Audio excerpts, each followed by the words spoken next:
Make no mistake, this is the big one. All jesting aside, well, first of all, what it is, it's a member of the Hadrosaurus family, the Hadrosaurid family, collectively known as the duckbills. And this particular species is called the Parasaurolophus. Repeat that after me. Parasaurolophus. And it is a duckbill. Here it is in ZBrush. And here's a little time lapse of it.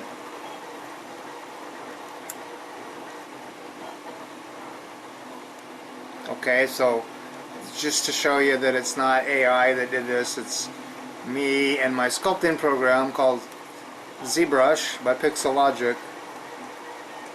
Anyway, I'm getting braver with these 3D prints, is the point I was actually stumbling toward. Getting braver in the sense that I'm getting better at keying. That is to say, the pieces, as I mentioned in my last video with the centaur, I'm getting better at keying. That is to say, the individual pieces into which this model had to be sliced, each piece fits respectively into the other piece a lot more comfortably. I had one boo-boo on this piece because I did some additional sculpting after I'd already keyed it. Big mistake. Big mistake. So as I've gotten more confident in my sculpting, or my sculpting, yes, but also my more specifically, I've gotten more confident in my ability to key these models properly. I've also gotten bolder in terms of slicing them in more pieces, and consequently bigger pieces I can print on the build plate. So as a result of all that mumbo jumbo that I just spouted, I'm getting noticeably larger overall models. This Parasaurolophus is by far the biggest print I've done so far, considering I've got an 8-inch by 8-inch deep by 8-inch wide build plate. Each piece cannot exceed that, or I try not to. And so when you put them all together, in the case of this Parasaurolophus here, we have an animal. Okay, it was 33 feet long in life, but this model is about, I think, 14 inches nose to tail. And when I get the base done, which you saw on the printer a moment ago, this bad boy will be about a foot tall. So that's a lot of plastic running through the extruder. I'm really looking forward to showing you what this looks like. This is the raw plastic FDM. That means, what's that mean? Filament dispensing, FFF. Anyway, it stands for something. And the filament is gray, so we're locked into that color palette with the final result. But I am gonna, probably in about now. Right now, as a matter of fact, I'm going to start painting this. I'm going to put the base coat on it anyway, and then we'll see what this thing looks like when it's painted, because it'll really help the detail I put in this pop out. And yeah, stay tuned for that, because I know you're probably not going to get any sleep until you see the final product. So I'll try to I'll try to accommodate you soon. Well, I was going to do a short video on my last print, the Parasaurolophus, but I find that these are kind of redundant. I think I've done enough of these videos. You get the point. But here's something I guess you could add, an update of sorts. I'm making these prints larger and larger every time, because I'm getting more confident in my Keying. I'm always talking about keying. Look at this. This is my latest. You saw it on the printer a little bit ago. This guy in the process of being printed. This is one of the ceratopsian dinosaurs, the horned dinosaurs. This one, there's a vast array of these critters.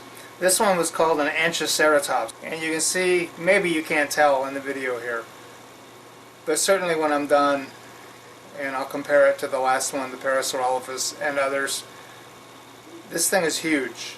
It's about, oh boy, it's got to be 14 inches in length, beak to tail.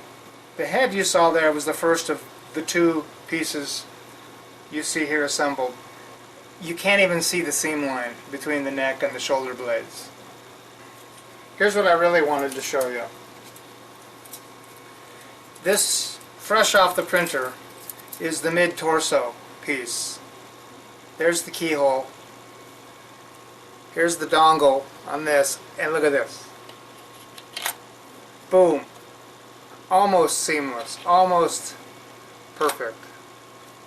I'm really happy with this thing. It's huge, it's accurate, and I haven't removed the supports yet. So this is what this piece looks like coming right out of the printer with the supports still attached. I'm wasting less material too because I'm learning how to arrange these on the build plate in such a way that I'm not getting much scarring. There's always going to be a little scarring where these supports touch the actual piece. So it's easier to remove them. I'm wasting less plastic. So I kind of wanted to give you an update. And now that I've done so, enjoy the rest of the video. We're going to see the usual, some keying demonstrations, some turntables, some ZBrush time-lapse, because I'm always having to convince people that yes indeed, this is me sculpting these with this hand, one hand on the mouse, and screw AI.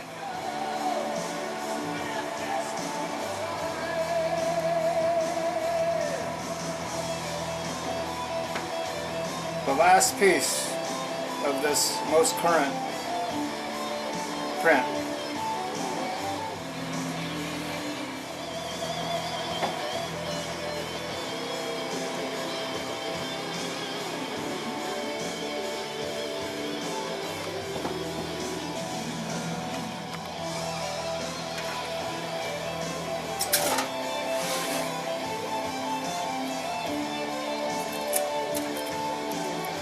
The tail, and I'll show you the completed model.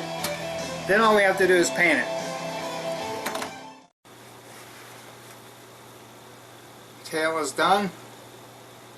Keyhole is ready. Let's see how this fits. Oh, almost. Just a spot of glue. I'm going to glue this on. I need my old man glasses. Almost out of glue. What I'll do is I'll put a little bead right along the edge here. Gorilla Glue.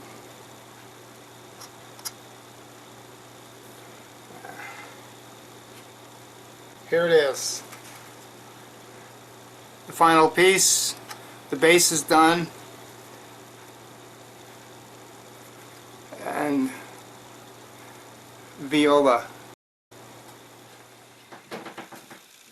Well, I'm going to wrap this video up showing you the completed models, and this is also an exercise in contrasts because here's the just completed Anchiceratops. What I'm doing is I'm combining my last two sculpts, 3D prints ultimately. I'm combining two into one video, but I'm trying to make it as concise. So here's the finished Anchiceratops, and then the one I finished just prior to this. Anchiceratops over to the side, and here's the finished duck-billed dinosaur. It's a hadrosaur. The species Parasaurolophus. So here's the Parasaurolophus. I'll show some better shots, closer shots, more, well, I always use the word comprehensive. Okay, sure. Comprehensive shots. I think probably,